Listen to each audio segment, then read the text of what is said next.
So, Magnolia at saka Northport, no? So, itong itong game na to, kagaya nung first game, pinapakita kapag wala kang defensive big man presence.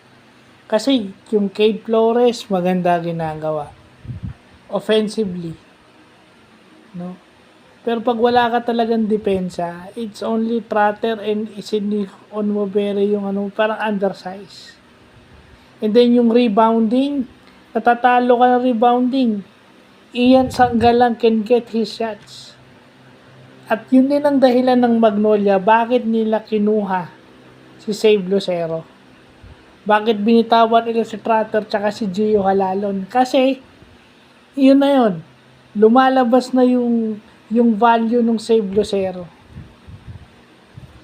I think, as good as Arvin Tolentino is offensively, siguro kailangan niyang mag-put premium defensively.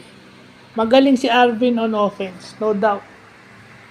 Pero, pagdating sa defense, yun yung kailangan niya mag-focus na kung magaling ako sa offense, kailangan magaling din ako sa defense. Yung kumbaga, best offensive player ka na, ikaw pa rin yung pinakamagaling na defensive player ng team. Actually, lahat yun. Actually, kahit si Joshua Monson, kailangan din mag-put on premium on defense. Ang gagaling nila sa offense eh. Kakita mo yung lamang ng Magnolia, 11 points lang dahil meron na silang offense.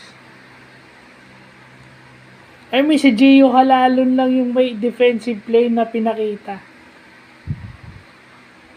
Na-steal niya yung bola dun kay Glenn Robinson III. At yun yung pinapakita. Kasi libreng dunk.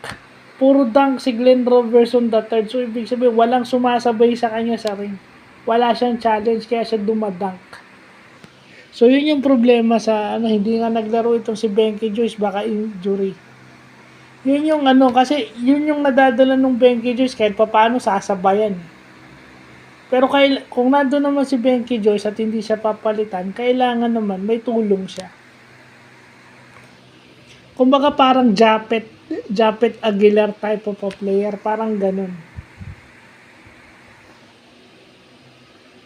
Parang si Ibe, parang yung import ng Northport pag Commissioner's Cup, si Ibe, parang ganun.